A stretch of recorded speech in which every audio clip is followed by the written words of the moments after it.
Hey everybody, I'm back with an unboxing. This is the Vivo X21. So this is just like the Vivo V9 that I tested about a month and a half ago, except it's more high-end because it has a fingerprint reader under the screen. So I said I was very busy the last couple of days ago, and I am. So in addition to this, I'm also testing this, the Planet Gemini. This is really cool. It's like a little mini laptop. So I'll have a video on this in a couple of days maybe, but right now I'm going to focus on the Vivo X21.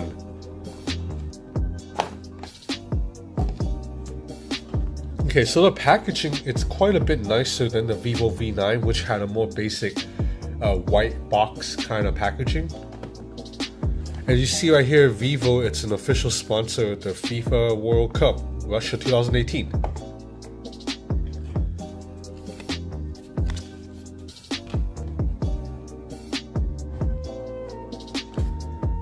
So you have this is a US plug or a China plug. It's quite interesting in China right now. They use both the US style plug and also the round ones. So they're like the only country I know of that uses two different sets of plugs. And these are earbuds. They look pretty nice. How do we open these?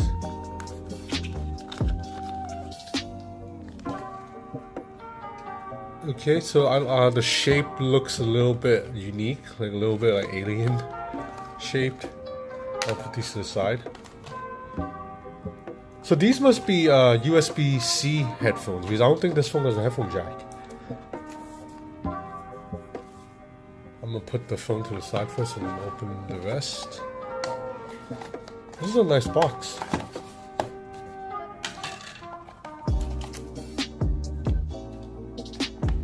So you do get a case of the phone. Oh, it's a nice. The case is also a little bit nicer than the case that came with the Vivo V9. The Vivo V9 came with a soft jelly case. This one, it's a little bit harder. This is a plastic case.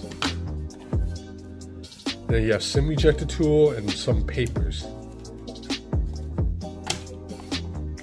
And then you have right here the USB-C cable, I believe.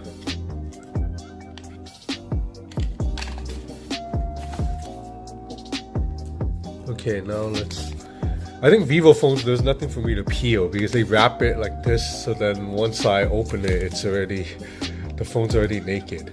Because I usually, if you see my unboxing, I really enjoy peeling off that cover. But nope, yep. Oh no, this phone still uses USB-A, so it's not a USB-C. My apologies, USB-A.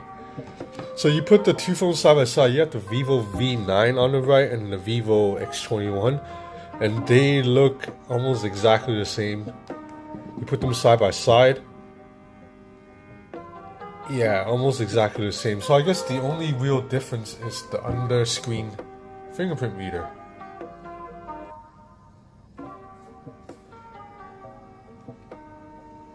Except, and the Vivo V9 has a headphone jack. Vivo V9's on the right, that the X21 does not. So this is the SIM tray, I believe. Yeah, the back looks very similar, except obviously no fingerprint. So anyway, I'm gonna power on the phone and then I'll be back with my hands on. Actually, you know what? I'm gonna go through the setup process here and then register my fingerprint, just to show you guys how to register a fingerprint under the screen. This is my first time using a device with an under-screen fingerprint reader too. Like, I've read about this plenty of times already, but this is my first time with hands-on. Okay, so you see the default language is Chinese instead of in Filipino, like the Vivo V9. That's because this phone is meant for the China market. But I'm gonna go to English and then go to US English. Wait, I don't even see US English. Huh, that's interesting. Pretty cool that this phone just doesn't have US English on here, because you know how Americans usually think they're like #1 and the center of the universe and that everything kind of should be their way. This phone is like, hey, screw that, we don't even have US English. So I'll go with Hong Kong English, which is British English. So British English is, if you're not familiar, the spelling's a little bit different sometimes. Like British people add U to certain words, like color in British is COLOUR, but in American English it's just COLOR. And there's also a lot less Z in British English. They use S, and also Z in I think British people call it Z. So yeah, just difference here and there, and also the words they use. Like instead of waiting in line, like an American would say, you say waiting in a queue. And then an elevator in America, it's a lift in the UK. Okay, I'm gonna set up my I've just set up my Google account and my Wi-Fi. Here we go. So we'll add fingerprint. I gotta set up my PIN first. Okay, here you go. So I think you just put your finger on here. So you notice how the light lights up right here underneath.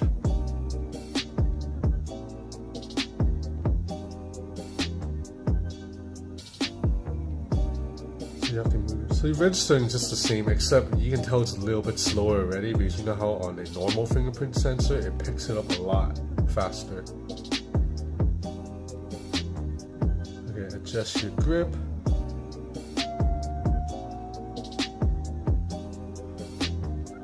Personally, I think this tech might still be a year or two away, because from what I've read on this phone, and also the Huawei Mate design Porsche design Mate, the fingerprint reader under the screen is just not that fast, and you know, ultimately speed is still important.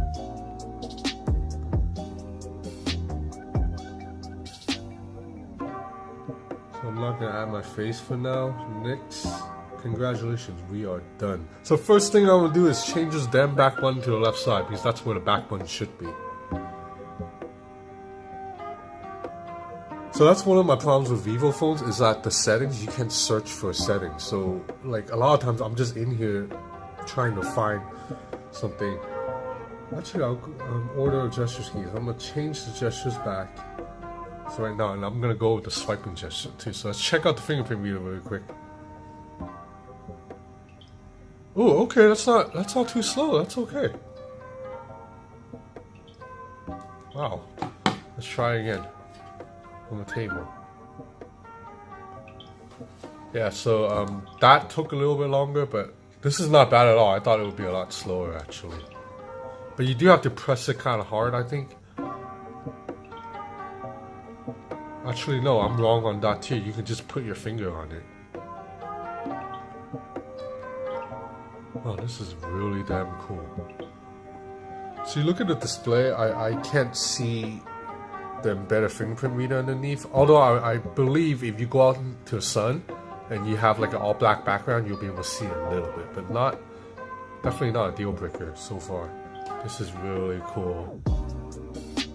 Wow. Okay, I'm gonna play with the phone. I'll be back with hands on.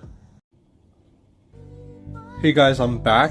So I'm gonna make this video really short, because this phone is very similar to the Vivo V9. In fact, if you put the two phones like this next to each other, you can't tell the difference at all. Like, they're virtually the same hardware, except of course the phone on the left, the X21, has an under screen fingerprint reader, whereas the V9 has a fingerprint reader on the back. They look exactly the same. Hardware, there's slight difference, so I'll just explain the hardware difference really quick. So on the X21 you have 6 gigs of RAM, V9 you have only 4 gigs of RAM. Battery size, the V9's a little bit bigger, 3260 versus 3200 here. I suspect battery size is a little bit bigger on this phone, because this phone has to put a fingerprint reader under the screen, hence which takes away from a little bit of space. The chipset, the X21 has a slightly newer Snapdragon 660 compared to the V9's Snapdragon 621. But to be honest, both phones kind of move about the same, not much difference. This phone's a little bit smoother because of 6 gigs of RAM. That's only when you push things. Otherwise, go on Instagram, Facebook, exactly the same. The camera is actually a little bit different in terms of specs. The V9 surprisingly has a technically more powerful camera. It has a 16 megapixel shooter with a 5 megapixel telephoto lens and a 24 megapixel selfie camera. The X21 only has a 12 megapixel selfie camera, so it's half as many pixels.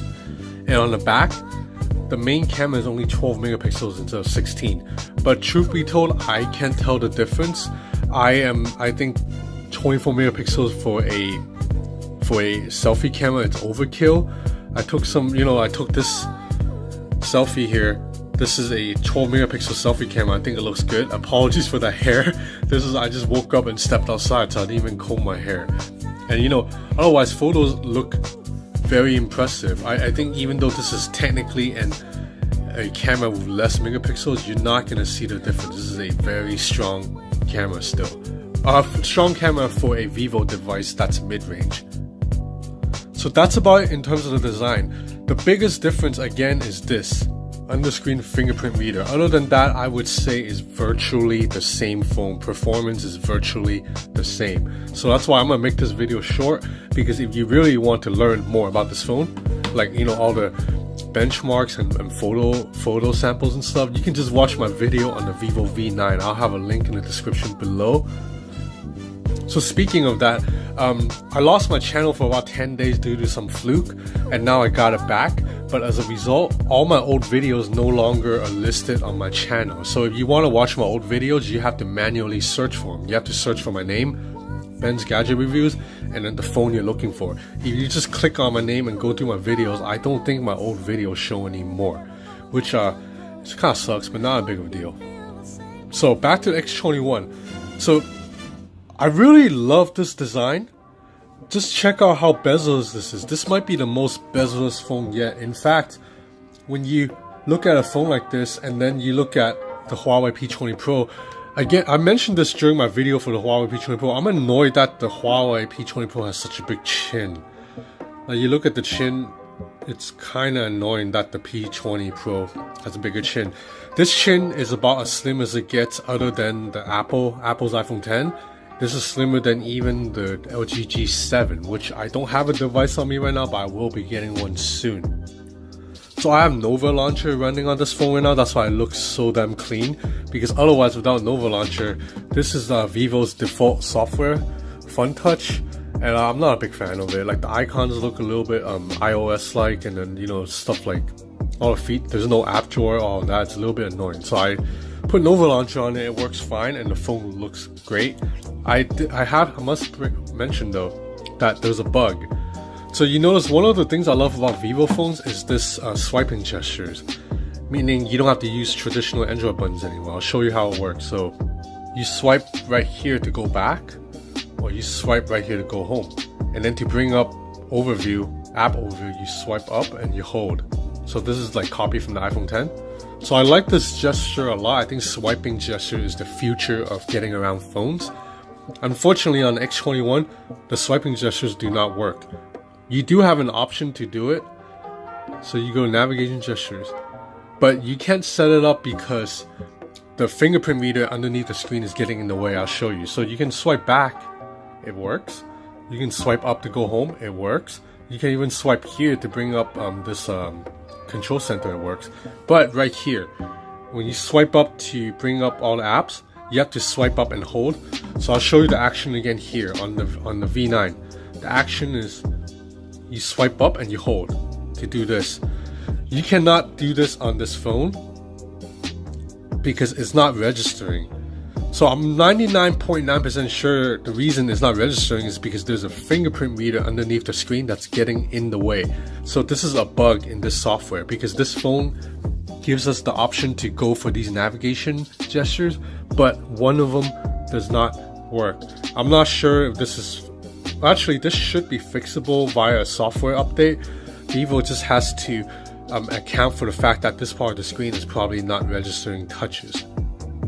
So you have to exit out of this instruction every time. That means you cannot use swipe gestures. You have to use buttons, which I have...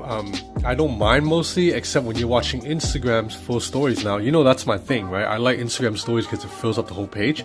Now there's this row of buttons down below that kind of blocks the image, and that sucks, because imagine if these buttons are gone and then this entire display fills it up. I'll show you on the Huawei P20 Pro. I just think it looks a lot more immersive and cool when you can do stuff like that. So you see on my Huawei P20 Pro, the stories fill up the entire screen because there's no buttons down below. So this unfortunately really gets in the way. I'm surprised that that fingerprint reader got in the way of the swiping because it doesn't get in the way of touching. When I type on this, I can type on this keyboard just fine. I can type full speed. Yeah, so the area where the fingerprint reader would be, which is right here, it's sensitive to touch, but just not sensitive to swipe, I guess. Okay, so now you know what we gotta do. We gotta do my usual K-pop video test, just to test the screen and the sound. So let's find a good video. So people always ask me why I use K-pop videos. Okay, I admit part of it is because they look so damn good in the videos, but also because these K-pop videos are not copyright protected. Because if I go to say a Beyonce video or say a Green Day or like, I don't know, like Nicki Minaj video, and I play it for more than like 3 seconds, I'll get a notification from YouTube saying, hey, this is a copyright infringement, you have to take down your video. So I can't use any real American pop music. I have to use Korean music because Koreans are not as strict with these things. So thank you, K-pop. So right now we're testing volume at 60%. So this is an LCD panel, but looks good.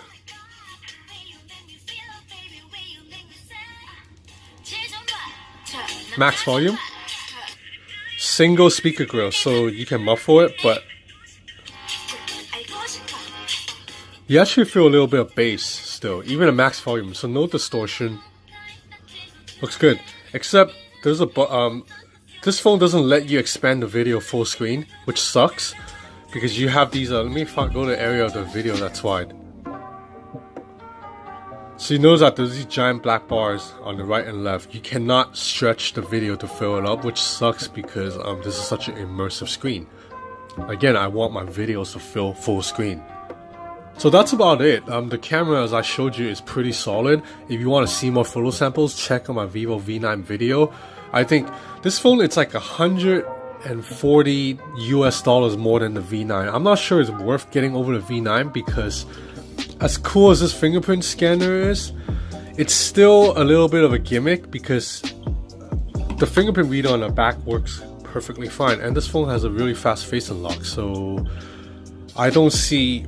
So having a fingerprint reader on the front under the screen, the only good useful situation is if you work with your phone on your desk a lot like this and you don't want to have to pick up your phone every time, so you just put your finger on it and open. So that's the only benefit. Otherwise, in real world usage, the back fingerprint reader is still faster than the under screen. And also, earlier I was using this phone outside and it was very sunny, and when it's really sunny you can't see the screen that much, and I couldn't find the fingerprint reader area because you have to know exactly where it is. And I think I pressed into it a couple of times like off, like an inch off to the side, and then it didn't register, and then it locked me out. It says you have to use your pin because your fingerprint reader did not pick up correctly. So that means if I'm outdoors a lot and I'm using this at the beach or something, this might be an issue. Unless I guess after I use this phone for a week or two, I would just know where to put my finger. But right off the bat, if you're using this phone under the sun, it's a bit hard to see this part, which tells you where to put your finger. But when you're indoors, it's great. I'm still amazed at how fast this is. So in the future, I'm hoping phones will just get rid of all the bezels, put the fingerprint reader underneath here, and also give me some type of secondary unlock, such as a fingerprint reader on the back too, or face unlock, like a real face unlock, like the iPhone X's face unlock. So that would be better, because I don't think it's 100% reliable to use under screen. Because I also worry, what if I drop my phone and crack the screen right here? If I crack the screen here, will I not be able to use a fingerprint reader anymore?